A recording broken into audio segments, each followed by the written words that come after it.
So, Arcade1Up is now a Basic Fun brand because, as you guys know, Basic Fun acquired select assets from Arcade1Up and says they'll support existing products. After that official announcement was posted to social media, we immediately started seeing people falling into two camps. On one side, you have, yay, Arcade1Up is saved. On the other, you have, the party is over. But here's the real twist: both camps might be wrong because the most important words in this whole story is assets. Not the company, not all licenses, not all operations, select assets. So today we're going to break down how Arcade1Up originally made this whole category explode, how Basic Fun's arcade classic lines is or isn't built differently, and why the acquisition might not change what you think it changes, especially since it appears game licenses were not part of the deal. And yeah, we're also going to talk about that Coleco lawsuit because there just may be some important updates happening there. So let's go say hi to everyone in the chat and get this party started.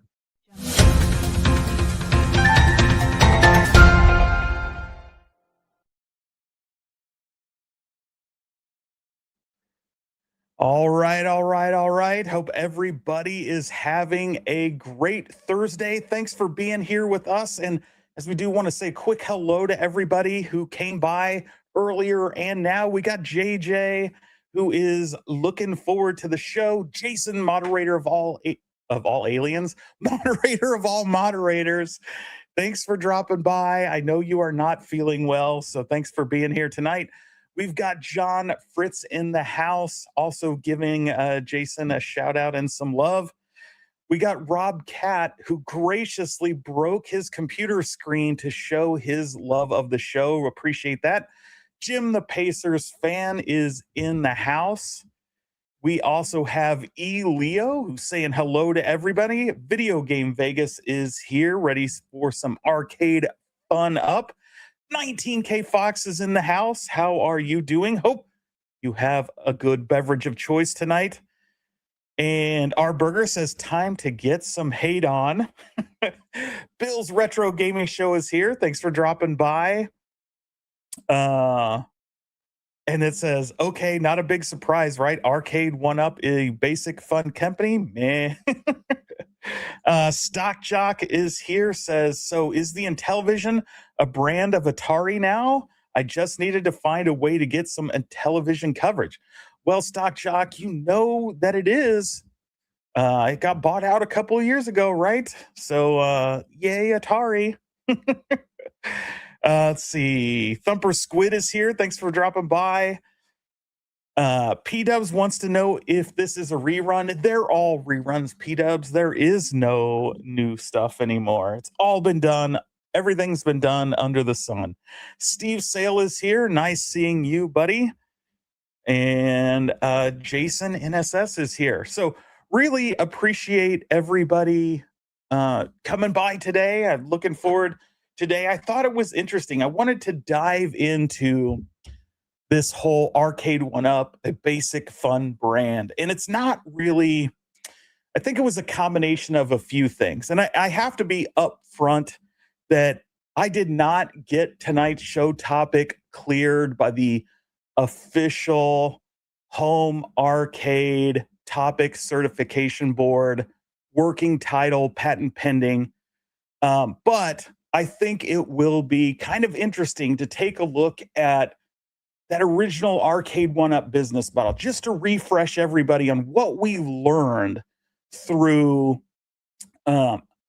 various lawsuits, leaked documents, talking to employees and former employees of these companies, kind of laying out how Tastemakers and Arcade1Up came to be, what that business model looks like.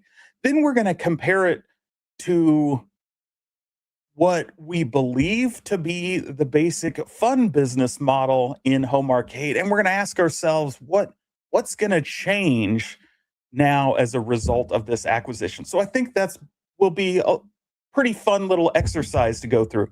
But before we do that, I do want to make a couple quick announcements. If you are a Basic Fun fan, I'm not going to bring up the link or anything, but the Sam's Club, and I know P Dubs shared some of this information. I saw it on Chaotic BPR's Yo Retro a little bit ago, and we posted it earlier today as well. But if you are a WrestleFest fan and you want that Supreme, it's officially coming to Sam's Club for $649. So look for that sometime this month. I will say, as somebody who spent $599 on the WrestleFest Ultra, I'm happy that it's only $649 for the Supreme, but I'm thinking got taken to the cleaners a little bit on the Ultra, considering you're getting a whole lot more on that Supreme than you got for the Ultra, and feel a little bit like I got taken a ride there. But that's a different thing. So that's out there for you WrestleFest fans that have just been holding on for a new XL or Supreme size. There's one actually finally coming. So hat tip to Basic Fun for that. We also had some official announcements today from New Wave Toys. You guys know Shiloh shockingly passed away, the genius behind Basic Fun, but they have been making some announcements. So shout out to Stock Jock and Jim the Pacers fan for sharing some of these emails from New Wave Toys. But we do have some updates.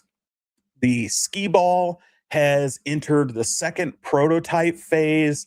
They've had to scrap the ticket dispenser because it just became too difficult to accomplish and would have delayed the product even more.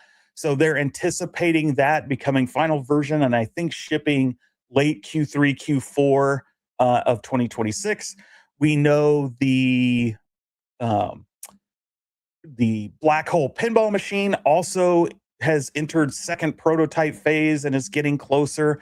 Think you're looking the same thing, late Q3, Q4 for shipping. And the Golden Tee with the control deck and the small scale, that is moving along. They're putting final touches on that. It's expected to start some limited production in March and should be shipping out to people mid Q2. So big announcements from New Wave Toys. You know, products, all those pre-orders people have been waiting on are finally going to start shipping soon.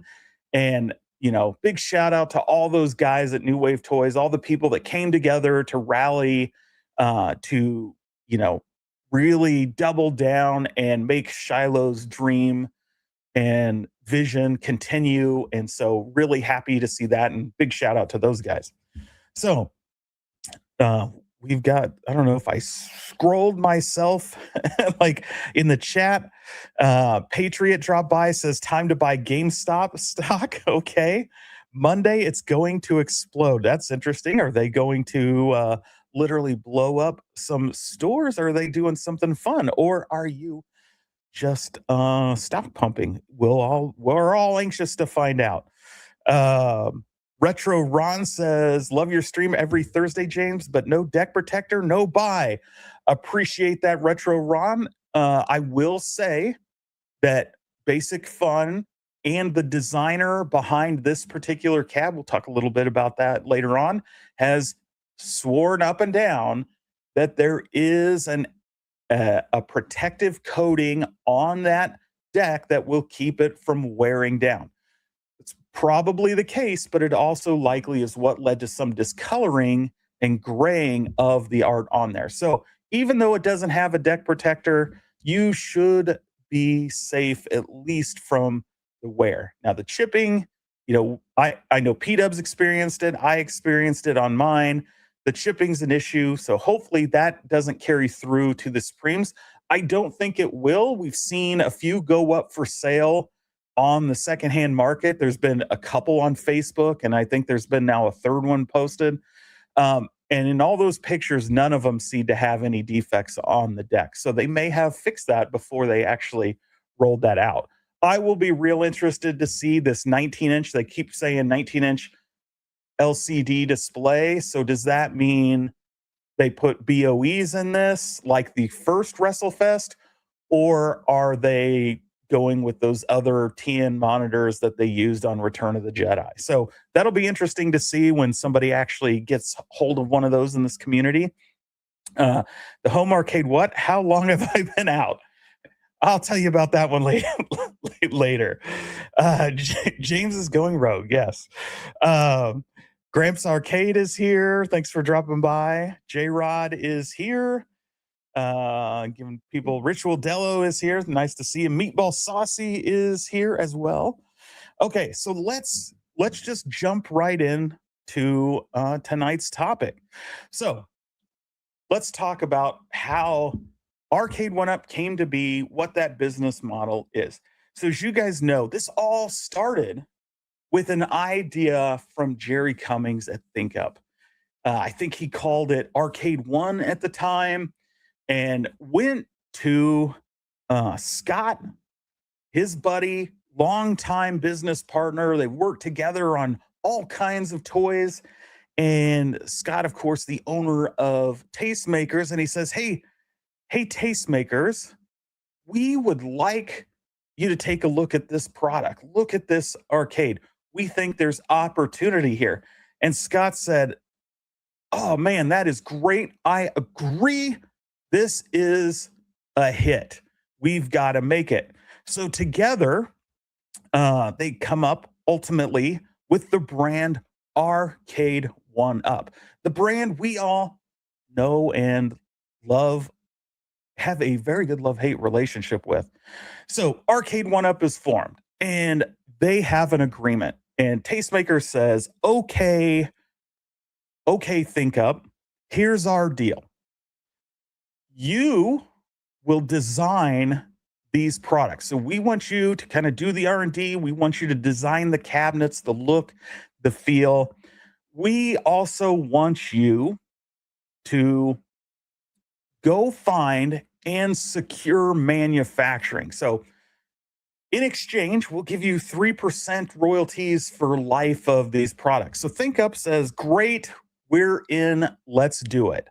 And the reverse of that deal, Arcade1Up made some promises as to what their side of this business relationship would be. So first up, Arcade1Up says, we will go and get the licenses for these games. So they go and they talk to Warner Brothers, and they get Atari and Capcom and Disney and Konami and Bandai Namco and Sega and Incredible Technologies and Data East, you name it, they're gobbling up license like crazy. And they say, okay, we'll not only do that, we are going to be the ones who secure distribution. So over the years, they sign relationships with Kokum, or rather Alliance Entertainment, the Solutions to Go, Shop Hippo, and of course, our friends over at Spreetail. And they say, we'll use them to get into retail stores like Walmart, Target, Best Buy. You guys know this stuff, NFM, and online retailers like Amazon and eBay, et cetera, et cetera. And we'll use those distributors to also ship direct to consumer. So here we're starting to see the business model come to a close. This is what the agreement is, but there's one piece left, and that is that Arcade1Up has to also source the games themselves. It's not enough just to have the license. You got to have a functional license that can run on modern hardware. So they also have to go out and license software and software development from software companies like everybody's favorite Code Mystics. You have Other Ocean, Raw Thrills, Play Mechanics, Leviathan Gaming, Digital Eclipse, Digital Leisure, and Zen Studio. So they're signing all these licensing deals, and this is the perfect storm that is Arcade1Up. This is how the Arcade1Up business model worked. Until, of course, you guys know, pretty famously, the easy money train, the venture loans, all those things started running out. Lawsuits started piling up, whether that's Atari or others. They start having some issues, right? They make too much product, they make too much big debts, they buy huge sections at NFL stadiums, they have some iconic flops in product development, and the money crunch begins. Well, the venture capitalists that have now huge stakes in the company say this can't sustain.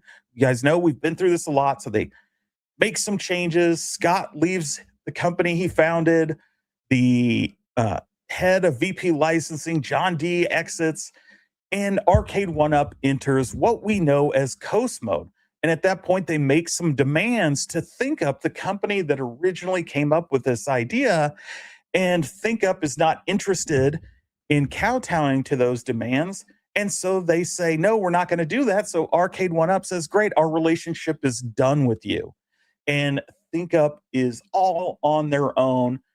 They know this is where we've got a lot of this information. They file suit in discovery, in the complaints. We hear a lot of this. Get to see this is how we know how Arcade1Up is structured as a business model. So very fun. Glenn says, wow, wait a second. Arcade1Up actually gave some royalties and didn't just steal it. And Brooklyn Menace is in the house. Cheers, my friend. Congrats on the huge viewership you're getting on some of your late night streams. It's awesome to see. Very cool. And so now let's pivot. So we talked about Arcade1Up on here ad nauseum and what that business model is. But I think it was important to lay a foundation for what we now see at Basic Fun. Now, like I said, some of this comes from firsthand knowledge of speaking to former employees, looking at some of the documents, looking at some of the public information. Others, we have to make a little bit of conjecture, read through the lines a little bit, but now we're going to look at that Basic Fun business model. So as we get over here, right, we start Basic Fun sees what's going on with Arcade1Up. They look at the market and they say, man, there's a big demand. There's a big online community around this. Arcade1Up keeps touting millions and millions of cabs sold. Like, we think there's a demand here that we can fulfill as a toy company. They're fresh off of bankruptcy. Their debt's wiped out. They have some cash to make some big bets on. And they think they can take the place of Arcade1Up during their weakness, right? They're going to supplant them in the home arcade. But where to begin, right? They of course have their Arcade Classics line, which is the smaller, playable arcades, not really replicas. They're just like kind of inexpensive, what do you call it? Impulse purchases to scratch that nostalgia itch. So they're met with some people really love them. Glenn really loves them. Some people think they're okay. Some people don't like them, but they're fine, right? They're a fine product, along with other companies that make similar things, and they fill that hole of those people that just kind of want a little bit of that arcade experience, but don't want to go back and spend a ton of money doing it. So good for them. So, but that's not the same thing as home arcade, the bigger home arcade space that they want to get into. So they likely start looking at the same information we looked at, lawsuits, talking to people. And so they go, all right, what we're going to do is we're going to kind of model we want to create these things, and we're going to do it under our Arcade Classics brand. But we need to partner with somebody who knows how to make these and who knows where or who can actually make them. So they partner with a designer, and we're going to call this designer Not ThinkUp Inc.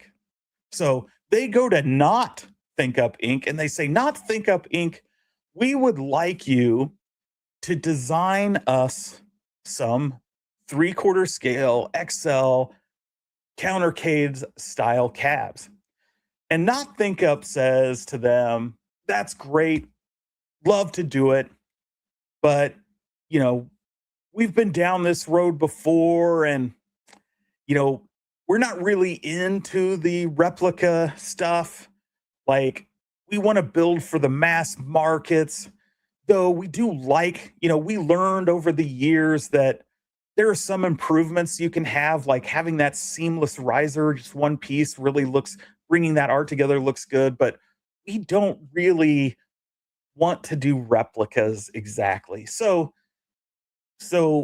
assume that conversation happens. Don't really know that, but we do know that not think up kind of was thinking that way.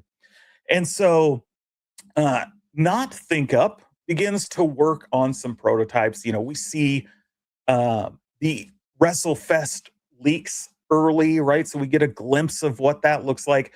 We hear from the Toy Fair where they showed off some of these, what may be coming, the Return of the Jedi, the Centipede, the WrestleFest, Turtles. Like, we start getting a lot of the stuff out of there, and that's when you got the leaks of the WrestleFest, and so everything's getting exciting and it's looking good.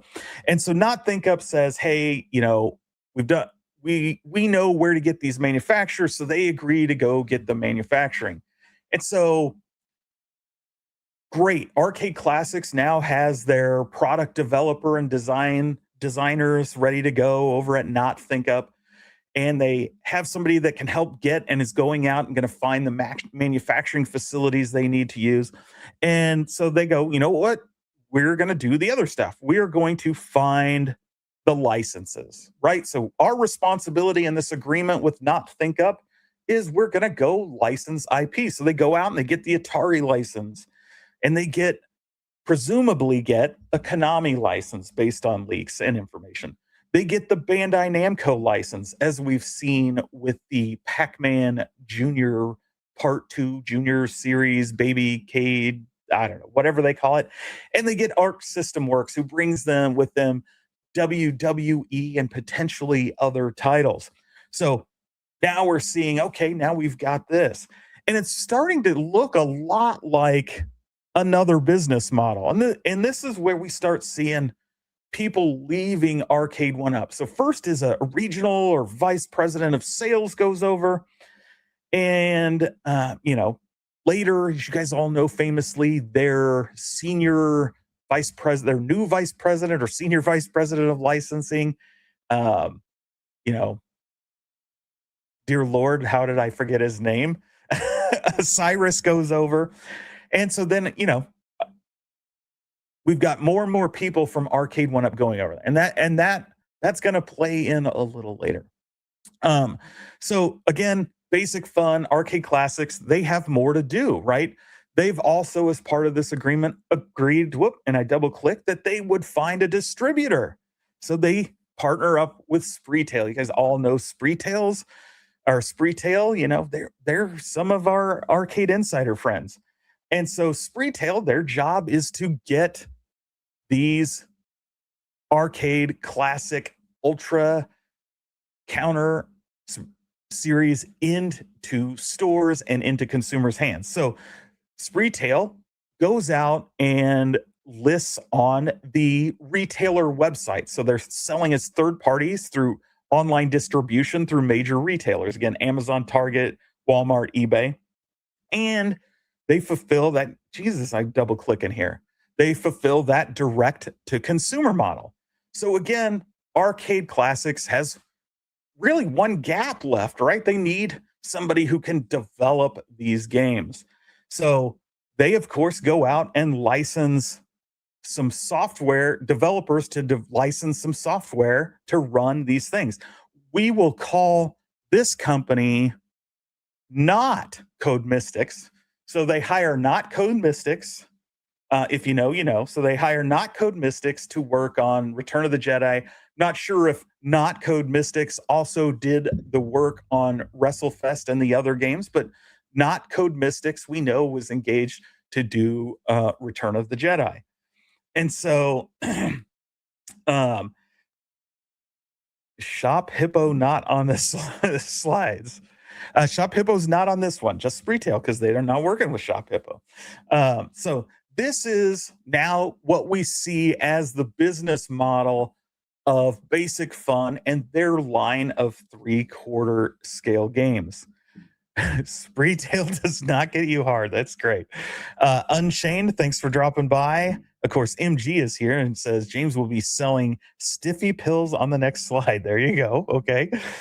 Cyan Spirits is here. He says, wait until he gets to the reptile people in management. Yes. This is the worst episode of InfoWars and Alex Jones yet. New random user. Hello. So yes, spreadsheets are the best. So yeah, we're doing our professional org charts right here, guys. So this is the business model, which looks surprisingly familiar to the Arcade1Up business model, and that is not a coincidence, right? Like, they went to Basic Fun, watched Arcade1Up start to implode, saw lawsuits, saw the breakup between the original company that designed these things, and says, hey, there's an opportunity here for us to really jump in and fast track this with people that have all this information, and we can start producing these quickly. So they move in. But then, as you guys know, things start popping up. Arcade1Up continues its downward spiral. Money crunch continues. And Basic Fun's products kind of land with a thud. Product reviews aren't great. Licensing concerns, transparency issues. We start having product quality issues with countercades, with some of the other cabs. It starts to spiral. This first line of cabs coming out seems to be making all the same mistakes Arcade1Up made in the early days. We've all talked about it ad nauseum. And you got to wonder, like, how that was possible given the relationships we've been talking about here. But still, those same mistakes get made. And it is what it is. But as Arcade1Up continues to slide, Basic Fun, gets sees an opportunity and says, okay, we've got this stuff in the works. At this point, it hasn't shipped yet, but we see that Arcade1Up is floundering. So they begin talks behind the scenes to acquire some or all of Tastemakers and Arcade1Up. We don't know what amount in this conversation went on, where the negotiations, we have no idea. But we see that some sort of deal begins to happen, because that's when you see Cyrus move from Arcade1Up over to Basic Fun. You see the CEO of Arcade1Up exit the company entirely, usually done right before an acquisition. Even before that, in March, you saw a Solutions to Go executive come over to Arcade1Up. This is at the same time Arcade1Up stops distributing through Alliance Entertainment, begins distributing through Solutions to Go. This guy's role at Solutions to Go is to help companies reorganize their entire business in preparation for business deals, essentially to prep them for selling their business. And so that's what he does. He begins working to, move things around, get things set in an area that positions Arcade1Up to be acquired in some extent. And so now we know, of course, as the announcement in December officially was done, that Basic Fun had acquired those quote unquote select assets. And there were all kinds of questions at the time. What does that mean? What's included? What is going to happen with the beta group? What's going to happen with the online servers? What's going to happen with support?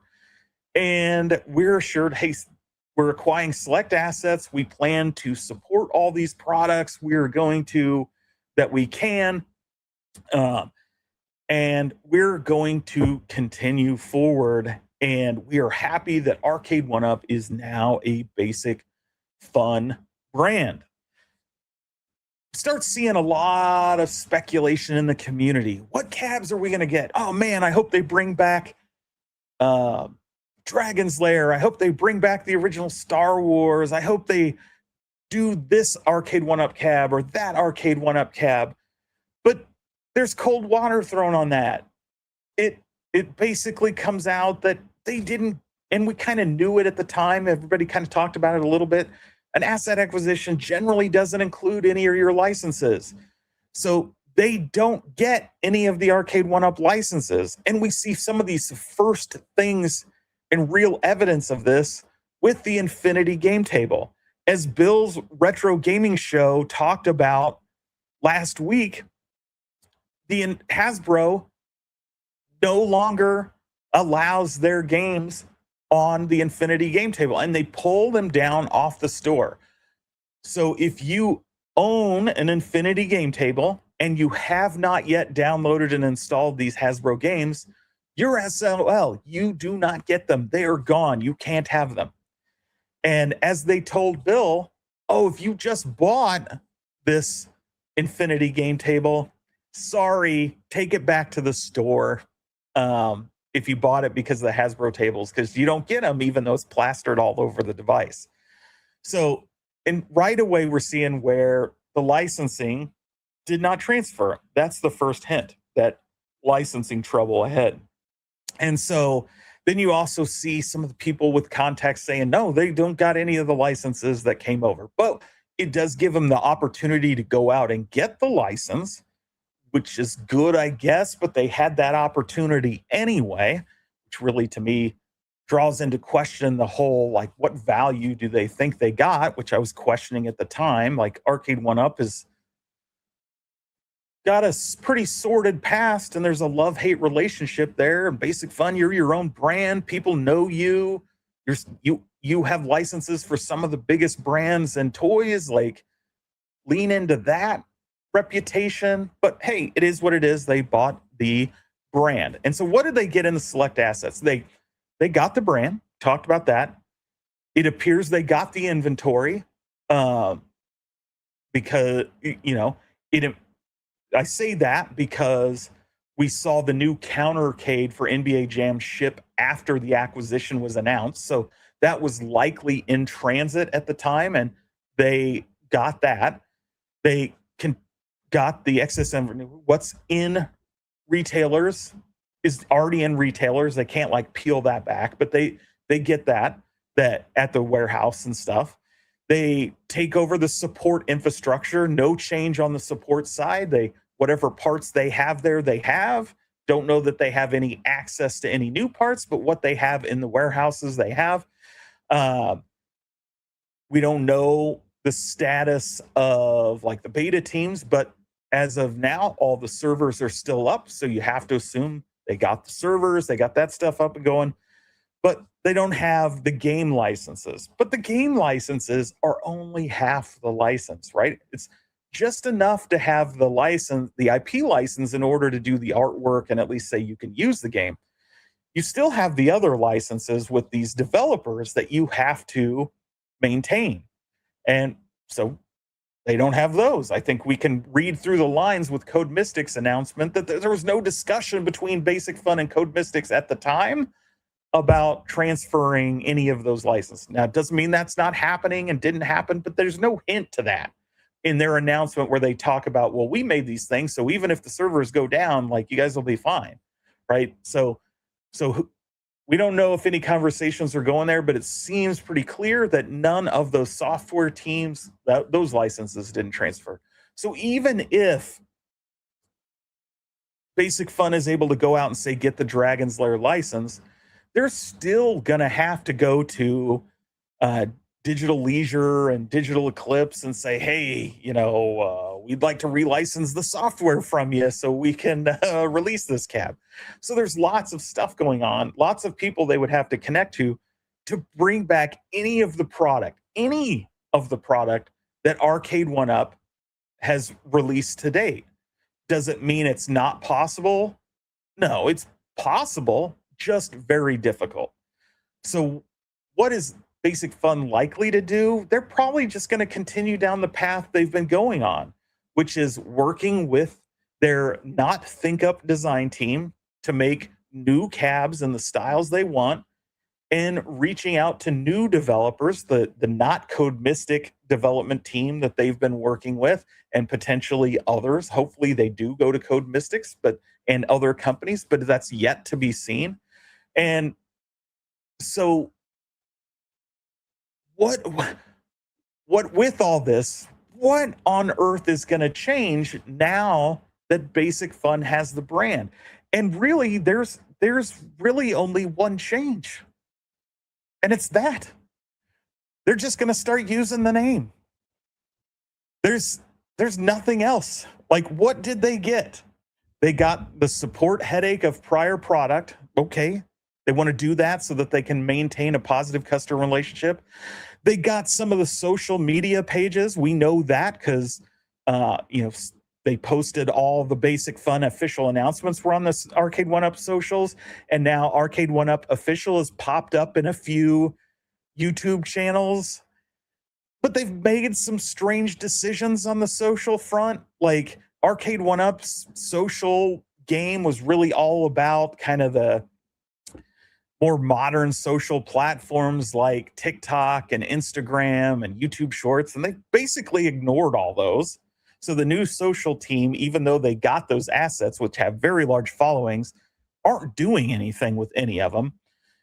They theoretically could have gotten the quote unquote official Arcade1Up fan page off of Facebook. I don't know what the relationship is between Basic Fun and Adam who runs that, but it was an official relationship with Arcade1Up, which is why it has that. So I would imagine if Basic Fun reached out, they could have worked out an agreement to just, let them run it, and you would have all those subscribers, tens of thousands of subscribers to that group. And instead they decide to create their own. They go over to Reddit of all places, a place that Basic Fun has never been active before, that Arcade1Up was never really active before. There's a large Arcade1Up Reddit that's really run by historian CM that has a sizable group that's been grown over the span of 5 or 6 years or upwards of 8 at this point. But they don't go to him and that group and say, hey, we wanted to see if you would kind of let us run this show. Instead, they create a whole new Arcade1Up Reddit and start at zero. So there's a lot of questions. Like, if you're going to just go start your own socials, you're going to ignore the socials that were really popping off for Arcade1Up. Did you even need to buy any of that? Like, hopefully you didn't pay anything for it, because that seems weird that you wouldn't use it. And I do suspect we'll see some sort of activity on the Instagram and the TikTok and maybe even the YouTube come Toy Fair. If they do this right, they'll do a big marketing blitz across all their socials. But maybe they won't. Maybe it'll be like last time and they have a few announcements and that's it. And we don't really see it on the socials. Like right now, that social game is kind of fuzzy and weird. So you can chalk that up to just the transition. Transitions to companies take time, but it is very strange to me that they've started to engage, but it's really not, it's kind of a half-hearted engagement, and they're ignoring some of their big primary platforms. Maybe they don't have, I can come up with excuses all day. Maybe they don't have full access yet, or, maybe they don't have a strategy, or they want a coordinated campaign release. I don't know, but it's weird, right? So it's strange behavior that they focus on Reddit, starting a new Reddit and a new social or a new Facebook group and nothing else, really, right?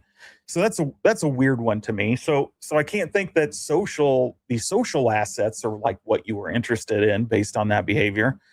And so I'm starting like, what did you buy? Just the name? Is that all you really cared about? You took on all this other baggage and all this other stuff just for the name?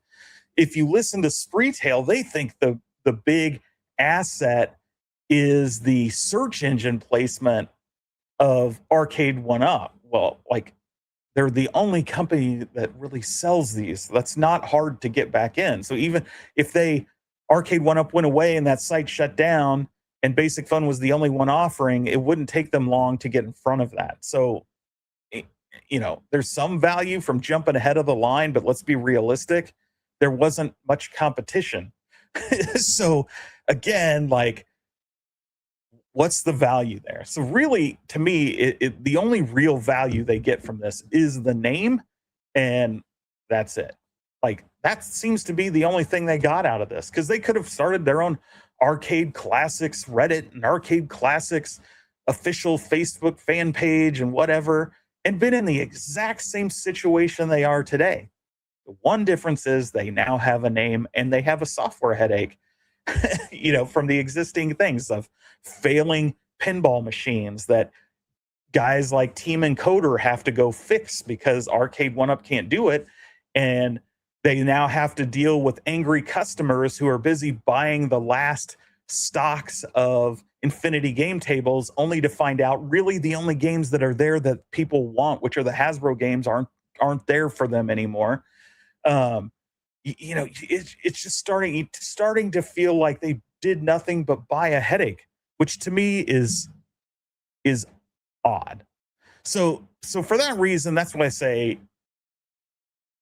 I wish it was yay Arcade1Up was saved. I wish it was one or the other. Instead, I really feel like we're just in the continual state of limbo. Basic Fun is going to continue down the path they were on, whether they bought Arcade1Up or not.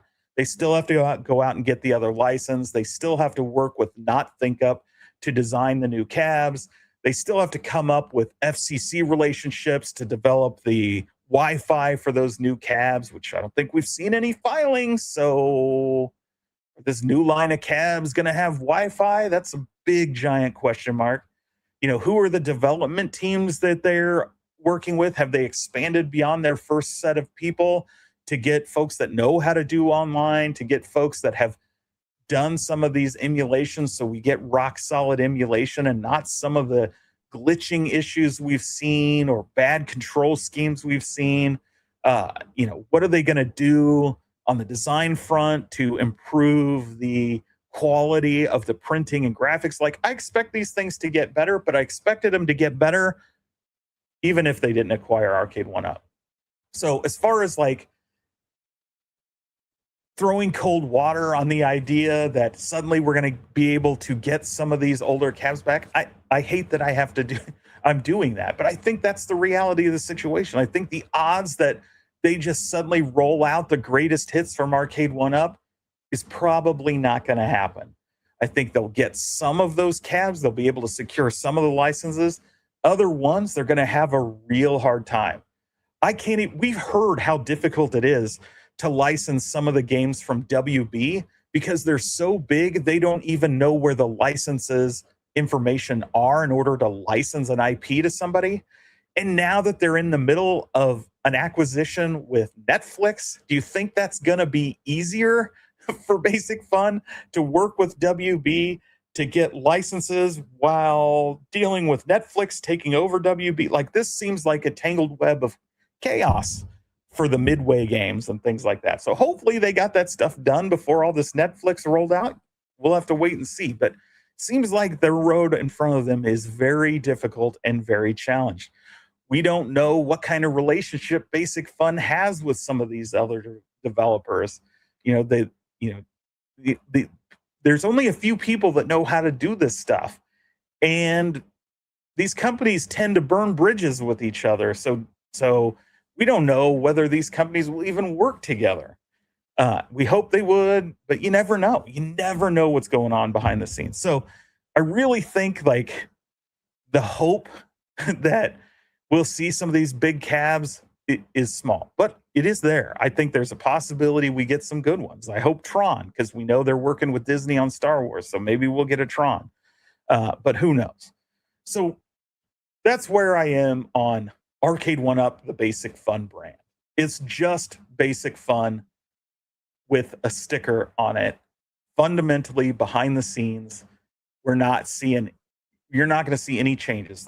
They didn't get any licenses. They didn't get any licensed software from what we can tell, again, reading through the lines and from the comments made by others. So that is where it is. But now we have to talk about what they also potentially purchased that they probably didn't intend to purchase. That's right. We got to talk about the Coleco lawsuit. So, you guys know, I when that lawsuit was filed, I talked about it. Coleco sued Arcade1Up slash Tastemakers for the use of head to head. They own the trademarks of head to head in various forms for various products. They allege it's theirs. This company, the people that own Coleco have a history of filing these lawsuits, but man, oh man, did they file this one perfectly. It's almost like they knew the acquisition was going to happen and exactly when to file this lawsuit. So, December, there was they had officially served Tastemakers in early December. And Tastemakers did not respond. And you guys know how courts work and how lawsuits work. You don't respond, you're in a world of trouble. So the judge ruled that they have another chance and they have to respond by February 3rd, which I don't know if you guys have a watch, but by my watch, that was 2 days ago, or he would issue a default judgment. So a default judgment is what you get when you don't respond to a lawsuit. You basically are saying, yeah, I'm guilty without saying it. And judges will just basically grant what the grieved party is asking for in most cases. And in this case, they are asking for an injunction on all kinds of products and, of course, money. And so if this default judgment happened, and we don't know yet because it takes time for court records to update, we're just too close to that date. If it happened, Tastemakers would automatically be held responsible. That could result in the injunction of selling certain products and a financial stake. Now, here's where things get dicey a little bit for Basic Fun.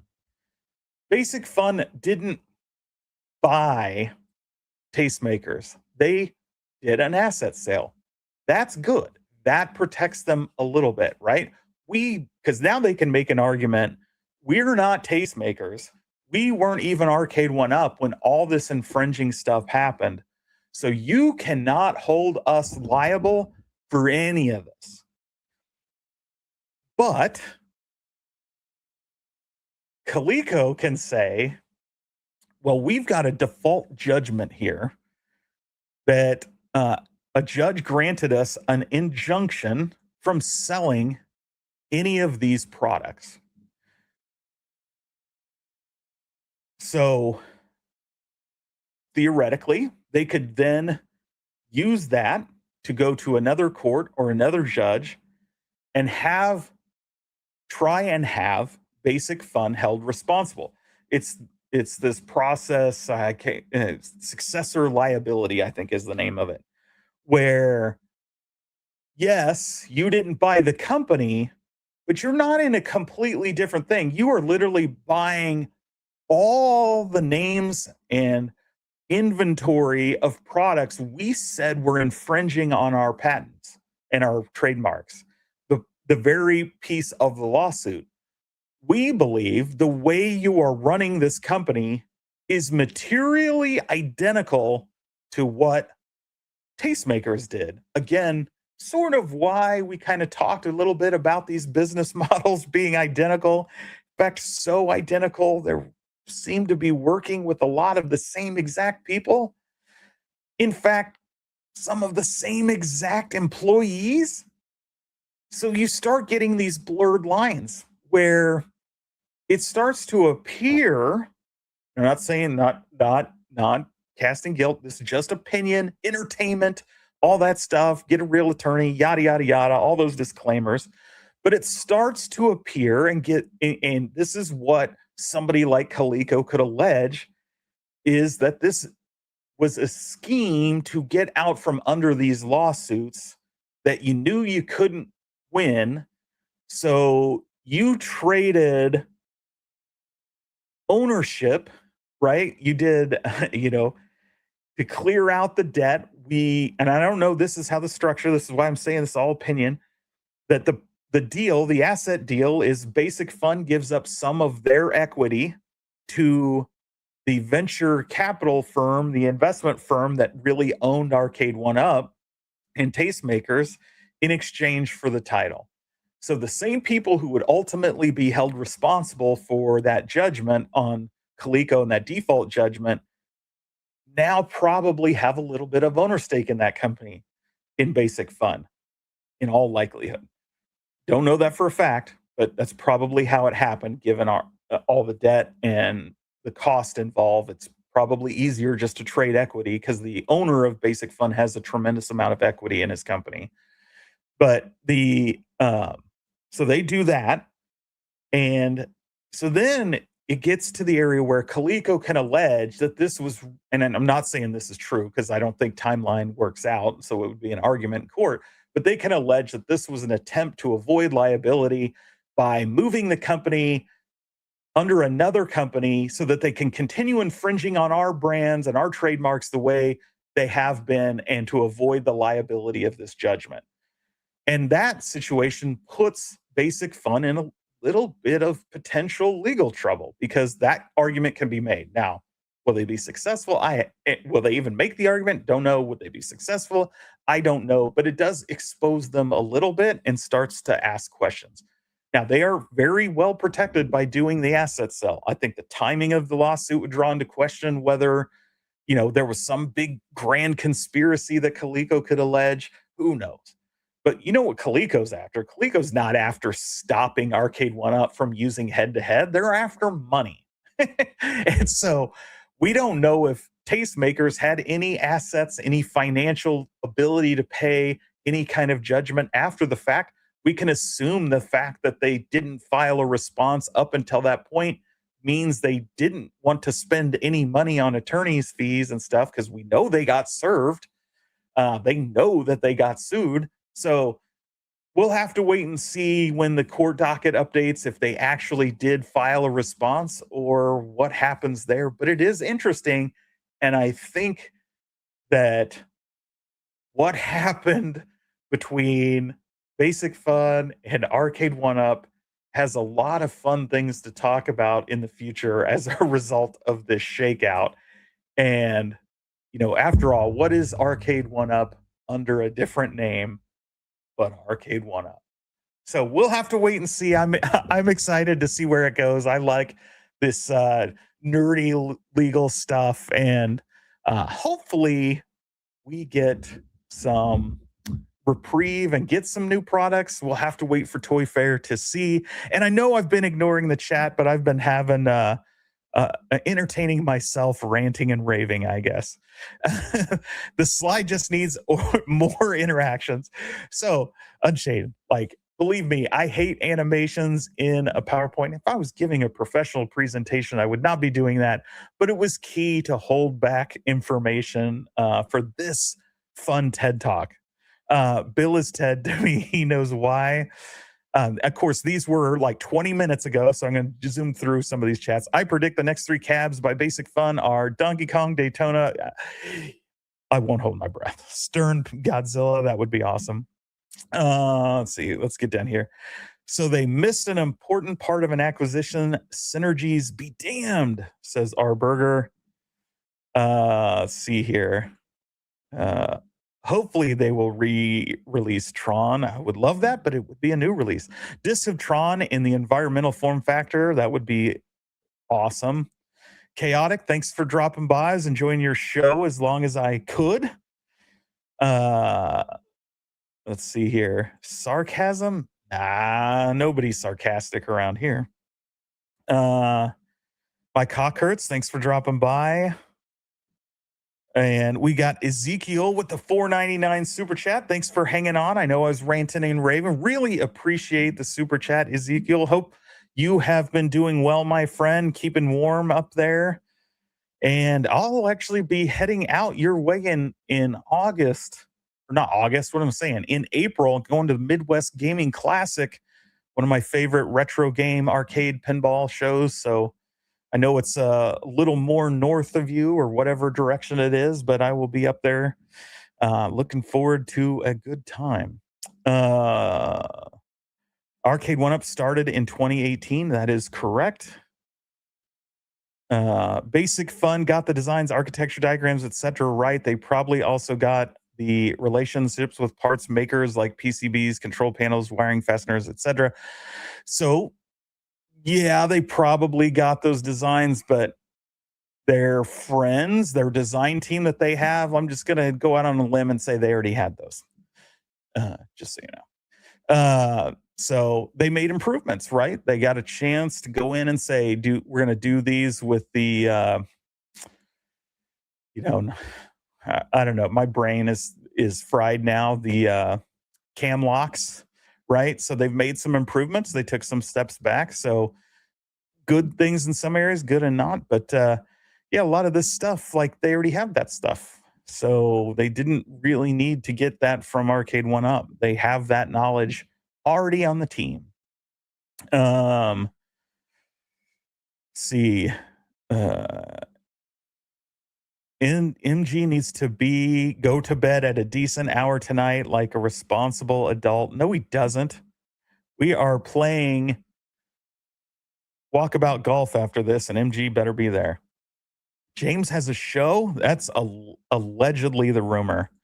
James, that sounds like speculation. I told you, we speculate better than anybody else. I don't know that that's true, but we own the speculation and the news. We do them both, like, right? Like, why would you, I guess if you're trying to sell some stuff, you wouldn't want to speculate, but I ain't got nothing I'm trying to sell you. Except James hates everything memberships, new levels, new stuff. February is membership month. We're going to go balls to the wall with members content, early videos, exclusive live streams, all that stuff. So that's what I'm selling. Memberships. There you go. I thought we were done with speculations. Well, this is a rogue show. I did not get approval from the certification authority of home arcade YouTube content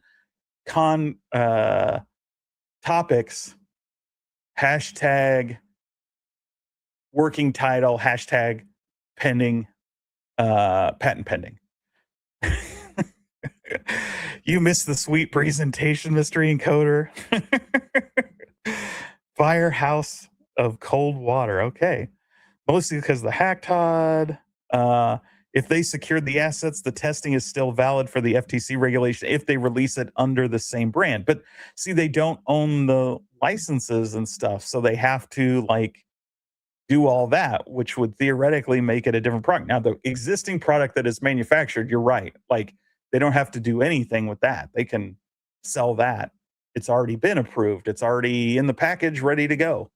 But if they plan to re-release something, that's now something different. Damn, James, which wife gave you that? What are you talking about? Oh, I got a little cut from shaving someday, I guess. But it was wife number 4 or 7. There you go. The WB license used to cost somewhere around $1 million at one point. Jesus. Let's see here. Yes, MG. It's what, Quaddle? What's his name? Let's see. Blah blah blah. Looking at the chat. James never reads the chat. No, James went on a roll. So, is what it is. I'm like 2 hours behind in chat. Jesus Christ, what you guys are talking about. I just ate an orange with an egg. Now that's interesting.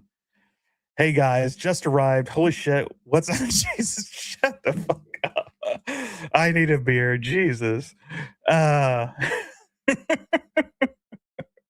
You guys are killing me.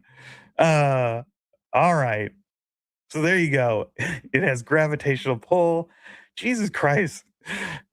James, did you forget chat exists? Yes, I did. Yes, I did. Is it moving? And Kaliko was the iArcade, but no, on the iArcade, but no Smurf. That's correct. Uh, okay, guys. Uh, oh my God, it's like that episode of Family Guy. It's Mini James. There you go. All right, we're zooming through here. Hopefully, the James talk got over with. James, did you get that bruise on your neck at CES while visiting the robots? Okay, there you go. All right. Arcade1Up official is here. Thanks for dropping by. There you go. Nice to see you in the chat. Mystery Encoder, and don't we all would like to know who the genius is? We love new people coming into the community. Who is the face behind Arcade1Up official? Love to see you engaging in the shows and the chats. I know lots of people are excited. P-dubs, $2. Stop reading chat. Just jump to the end. There you go. Only that was probably 10 minutes ago. Thanks for the super chat, Dubs. Mike MC gifted 5 memberships. Thank you. Appreciate the support, Mike MC. Appreciate everybody for dropping by. Looks like Bill's Retro Show got a gifted membership. That's awesome. Arcade1Up official is a bot. I don't think that's true. I think they want to remain anonymous, I guess. AI robot herpes. There you go. Meatball called it. Let's see. Tristan Anderson YouTube says Arcade1Up official. I am feeling so pregnant for you guys right now. Nice comment. And with that, we are going to end today's show because we're a little over time anyway.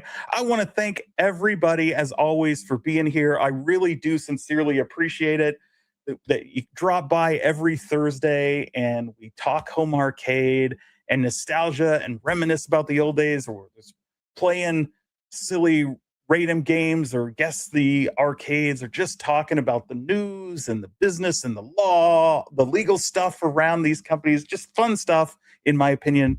It's, the games are great. The business side is really fun for me. I love talking about this stuff. So love that you guys hang out every week. I'm hopefully going to go play some walkabout golf. If you guys haven't done it, definitely check it out. It's a ton of fun. We've mentioned it before. So you know what we do here. Until next time, have fun.